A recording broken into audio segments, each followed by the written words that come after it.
Фәрит Мөхәммәтшин Идел буе парламентлары ассоциациясенең чираттагы утырышында катнашты. Парламентның шушы һәм башка хәбәрләре белән Алия Галиуллина таныштыра. Түбән Новгородта парламентарийлар җыелды. Катнашучыларны ил җитәкчесенең Идел буе федераль округындагы тулы вәкаләтле вәкиле Игорь Комаров сәламләде. Киңәшмәнең пленар өлешендә хезмәт җитештерүчәнлеген күтәрү, торак фондын капиталь ремонтлау темалары каралды. Закон чыгару җыеннары рәисләре быел Идел буеның 14 төбәге парламент берләшмәсенә 20 ел тулуын да искәртте. 2 ел эчендә Идел буе төбәкләре парламент рәисләре 60 тапкырдан артык җыелган, 200-дән артык мәсьәлә каралган. Төп темалар азык-төлек, куркынычсызлыгы, бюджет, социаль һәм мәгълүмати сәясәт, милләтара мөнәсәбәтләр. Закон чыгаручыларга дәүләт җитәкчесенең округтагы тулы вәкаләтле вәкиле Игорь Комаров рәхмәт белдерде.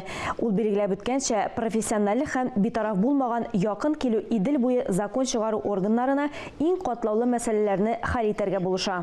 Бу юлы хезмәт җитештерүчәнлеген арттыру, күп фатирлы йортларга капиталь ремонт ясау мәсьәләләренә аерым игътибар бирелде. Игорь Комаровның әйтүенчә, бу тема федераль хакимиятның даими игътибар үзәгендә. Последние 3 года аппарат полномочного представителя неоднократно проводил проверки исполнения в регионах округа законодательства и решений главы государства по вопросам функционирования региональных систем капитального ремонта. Татарстан хезмәт җитештерүчәнлеген арттыру ил күләм проектын гамәлгә ашыру буенча Идел буе төбәкләре арасында лидерлар рәтендә. Бу өлкәдә Татарстан төбәк компетенциялар үзәге илдә иң яхшылар бишлегенә керә. Татарстан 2020 ел нәтиҗәләре буенча ил күләм проектта катнашу буенча иң актив төбәк дип танылды. Республика Дәүләт Советы рәисе көн тәртибендәге 2 тема буенча республика тәҗрибәсе белән уртаклашты. Ассоциациянең 20 еллыгы турында сөйләгәндә Фәрит Мөхәммәтшин округ закон чыгаручыларның үзара хезмәттәшлегенең яхшы коралы булдыруын билгеләп үтте. Обмениваемся мнениями, смотрим опыт, это всегда полезно его принимать. И поэтому и сегодня было много выступающих, мы тоже передали свои предложения по повестке дня.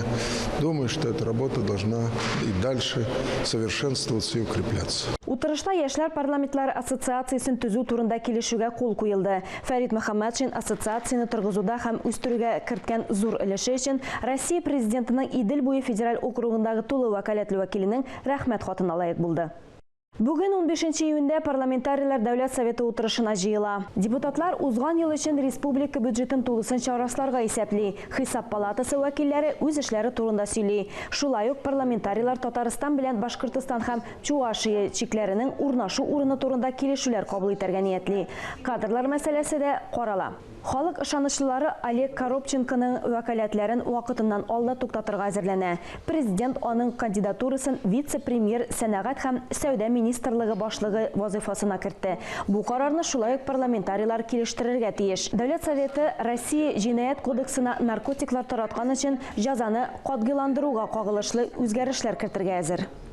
Халыкны борчый торган мәсьәлә, хөкүмәт тәкъдимнәре, президент тәкъдимнәре менә бүгенге ситуацияга карап, ничек иттереп халкыбызга ярдәм итәргә, ничек иттереп үзебезнең икътисадны менә шулай иттереп төрле яктан бүгенге көндә ярдәм күрсәтү мәсьәләләре. Бүген президиумда менә балалар жал бит инде, каникулда хәзер балалар лагерьлары ничек иттереп эшли, ничек анда тәрбия бара, ничек анда аларның әйтик ашамлыклары, ризыклары, башка мәсьәләләр менә тәрбия итү бит инде лагерьда да тәрбияләү кирәк. Анда да үз-үзенә калдырып булмый булган балаларны төрле яктан карап, бүген карар кабул иттек. Дәүләт Советы утырышына гадәттәгечә парламент комитетлары да зур җаваплылык белән әзерләнде. Депутатлар, балалар һәм яшьләрнең җәйге ялын оештыру мәсьәләләрен узган елгы республика казнасы парламентларын җентекләп тикшерде. Саннарны сессияда тулысынча расларга кирәк була. Республиканың сайлау кодексына үзгәрешләр кертүдә карала. Парламент депутатлары балалар рәсем ясый 16-нчы республика конкурсында җиңүчеләрне бүләкләү тантанасында катнашты. Аны безнең телерадио компания партнерлар белән бергә оештырды. 4 номинация: Россия халыкларының мәдәни мирасы елы, Татарстанда цифрлаштыру елы, куркынычсыз юллар һәм мин ватанымның патриоты юнәлешләре меңләгән яшь рәссамны битараф калдырмады. Балалар илне төрле төсләрдә сурәтли, шәһәрләр, бистәләр, авыллар тормышы чагылыш таба, гомуми күренеш бүләкләү тантанасында барлыкка килде. Бу залда республика конкурсы финалистлары иҗат өчен темаларның берсе Россиядә цифрлаштыру елы. Бу күренеш майлы буяу белән түгел, акварель белән ясалган, әби һәм гаджетлар дип атала. У меня есть две бабушки. Одна бабушка, в принципе, разбирается, а вторая, у нее нет почти гаджетов. Ей приходит моя мама и помогает ей, допустим, заплатить платежки. Быел конкурс 16-нчы тапкыр үткәрелде. Аны безнең телерадио компания Бердәм Россия партиясының Татарстан бүлекчәсе, Татарстан мәгариф һәм фән министрлыгы, шулай ук Татарстанның ЮХИДИ идарәсе һәм юл хәрәкәте иминлеге бюджет учреждениесе оештырды. Они поддерживают те задачи, которые есть в стране и в республике. Но это еще придумать надо так вот, чтобы так вот получилось. Они высказывают свою позицию. И я много раз говорила, вот 16-й конкурс, выступая, приветствуя участников конкурса, что дети рисуют только то, что они любят. Они любят свою страну, свою республику, и они это рисуют. Конкурс берничә ай барды. Бу вакыт эчендә безнең телеканал журналистлары бөтен Татарстанны зур шәһәрләрдән алып кече авылларга кадәр йөреп чыкты. Сюжетларда без яшь рәссамнарның киләчәген ничек күрүләрен бөтен төсләрдә дә күрсәттек.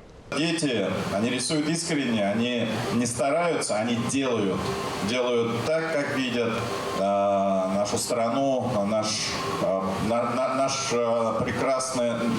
прекрасную родину. И эти работы, они стали украшениями и нашего телевизионного эфира. Получали подарки, то, что они выражали свои какие-то чувства и отношения, они же искренние, дети не умеют врать. Поэтому я считаю, подобные мероприятия, безусловно, нужно проводить. Нужно делать их ярче, интереснее, привлекать больше детей. И мы думаем, что тем самым сформируем некий такой социальный иммунитет у детей. Зарница җитештерү берләшмәсендә һәм Казан Союз мультпаркында да иҗат иреген хупладылар. Конкурсны үткәрү датасы да традицион. Бүләкләү тантанасын Россия көне алдыннан уздырулары символик мәгънәгә ия. Чөнки балалар илнең киләчәге һәм алар аны якты буяулар белән ясый. Парламент хәбәрләре турында кыскача шулар иде.